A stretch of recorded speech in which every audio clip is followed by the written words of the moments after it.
शुक्रिया कारी साहब आपके वक्त के लिए। सबसे पहले तो आज इस्लामाबाद हाई कोर्ट में मियां नवाज शरीफ साहब एक बार फिर पेश हुए। कोई कमेंट आपका इसके ऊपर कि अपीलें तो बहाल हुई गई हैं, मफरूरी का टैग भी खत्म हो गया है, अब गिरफ्तार भी नहीं होंगे, ये नैब पहले गलत थी या आज सॉफ्टवेयर अपडेट हो गया है?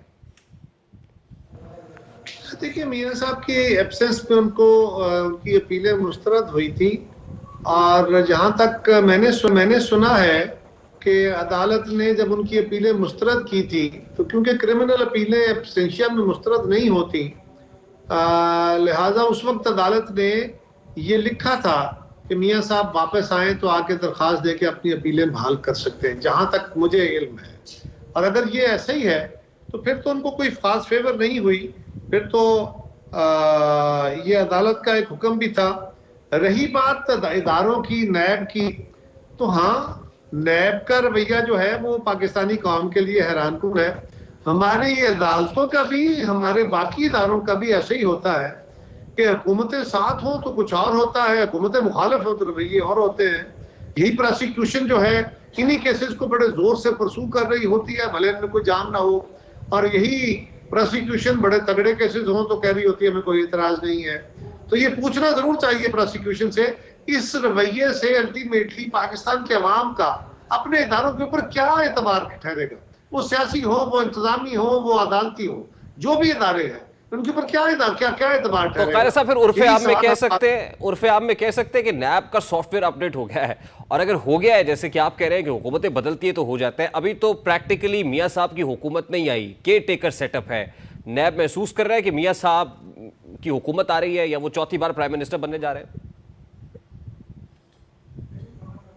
वो क्या कहते हैं, आपके लिए मैं क्या कहूं कि जाने ना जाने गुल ही ना जाने, बाग तो सारा जाने है। ये खबर दुरुस्त है कारी साहब?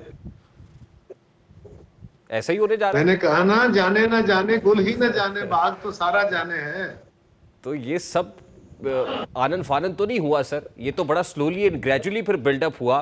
तो फिर मुझे पूछने दें कि पीपल्स पार्टी भी, ज़ाहिर है मुलाकातें तो आसिफ अली जरदारी साहब की दुबई में मियां साहब से हुई थी, बिलावल साहब जाके मुलाकात करके आए थे, उस वक्त तक सिचुएशन ऐसी नहीं थी या ना बल्द रही पीपल्स पार्टी?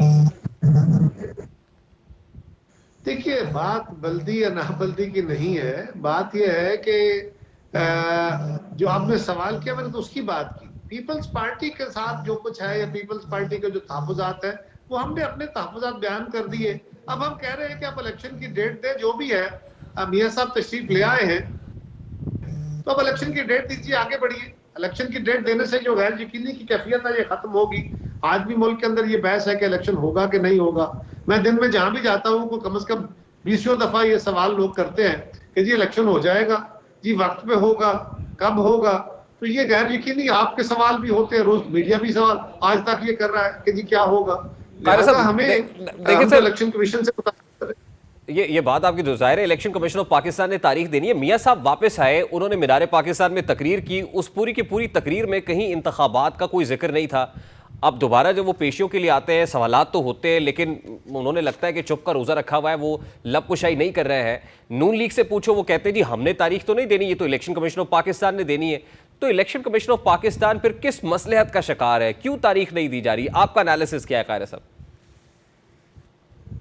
देखिए, मेरे इल्म में तो नहीं है कि वो क्या वजह है, लेकिन इस मुल्क के सदर जो सबसे बड़े ओहदे पे मुतमक्किन है और उनकी इंफॉर्मेशन बहरहाल मुझसे आपसे बहुत बेहतर है और सियासी तौर पे बड़े तजर्बाकार आदमी है, वो एक जमात के नजरियाती साथी हैं अपनी जमात के, वो बार बार बबांगे दौल कह रहे हैं कि मुझे इलेक्शन होते नजर नहीं आते।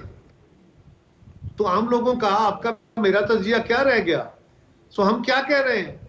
मियां साहब को या मुस्लिम लीग को, पता नहीं, मेरे दोस्तों को उनका अपना हक है वो सवाल करें या ना करें, लेकिन मुझे हैरानगी है कि वो इस बात को अपनी छेड़ क्यों बना बैठे, चिड़ क्यों बना बैठे। भाई बात क्या करनी है कि इलेक्शन कमीशन को कहें कि जनाब आपने जनवरी का आखिरी हफ्ता कहा है, अब शेड्यूल दे दीजिए, सो दैट कि हम लोग उस मामले में लग पड़े, एक यकीन हो जाए। वैसे तो इलेक्शन अगर किसी ने ताकत के जोर पे नहीं कराने या किसी बहाने से नहीं कराने तो वो डेट दी हुई हो तो भी तो डेट आगे जा सकती है। तो लेकिन इसके बावजूद कोई गैर यकीनी कम होगी, इलेक्शन का माहौल बनना शुरू होगा। पता नहीं हमारे मुस्लिम लीग के साथी क्यों इस बात को अपनी छेड़ बना बैठे हैं। इलेक्शन कमीशन ने डेट देनी है, ये हम सबको पता है, हम मुतालबा कर रहे हैं, हमें भी पता है, हम ये कह रहे हैं सब इसमें आवाज मिलाएं ताकि इलेक्शन कमीशन जल्द डेट दे और शेड्यूल दे दे ताकि ये गैर यकीनी खत्म। कायरा साहब, इलेक्शन से पहले मियां साहब की या नून लीग की कुछ शराइत तो नहीं है, कुछ कंडीशंस तो नहीं है कि इलेक्शन से पहले पहले ये प्लेयर होना चाहिए, ये नहीं होना चाहिए, ये फील्ड में उतरेगा, ये नहीं उतरेगा, और जब तक ये इसका दाखिला बंद नहीं कर दिया जाता या ममनू नहीं करार दे दिया जाता है इसको इलेक्टोरल फील्ड से, तब तक इलेक्शंस नहीं होने चाहिए? मेरा नहीं ख्याल कि मियां साहब एक बड़ा तजर्बाकार सियासी कारकुन है, इस तरह के मुतालबा कर रख रहे हैं वो। हाँ, एक बात जरूर है, और दूसरी बात ये भी है कि अगर किसी को किसी की ख्वाहिश पे बाहर रख के या किसी खदशे से बाहर रख के इलेक्शन का डोल डाला जाएगा तो फिर तो काम नहीं चलेगा। अगर किसी फर्द पे, किसी जमात पे, मैं नाम लेता हूँ, नहीं मैं पीटीआई कहता हूँ, पीटीआई की क़यादत पे, किसी लीडर पे, किसी कारकुन पे जो मुकदमात हैं वो किसी मुकदमे में रिक्वायर्ड है, उन्होंने जो 9 मई को जो किया या उसके अलावा जो सोशल मीडिया के अंदर जो इदारों की या बाकी जगहों पे उन्होंने तजलील की है या जो हरकतें की हैं या नेशनल सिक्योरिटी के ऊपर बातें हुई हैं, उसके ऊपर जो कानून की अमलदारी है, कानून का अमल दरामद होना चाहिए। वो अदालतों में केस जाए, प्रोसिक्यूशन प्रूव करे और उनका फैसला अदालतें करें। उनको अगर इलेक्शन की इजाजत मिलती है तो लड़े, नहीं मिलती तो ना लड़े। लेकिन पीटीआई के बाकी लोग जो किसी केस में मुलव्वस नहीं है वो हमारे भाई बहन हैं, वो इस मुल्क के शहरी हैं हमारे। बहुत बहुत शुक्रिया।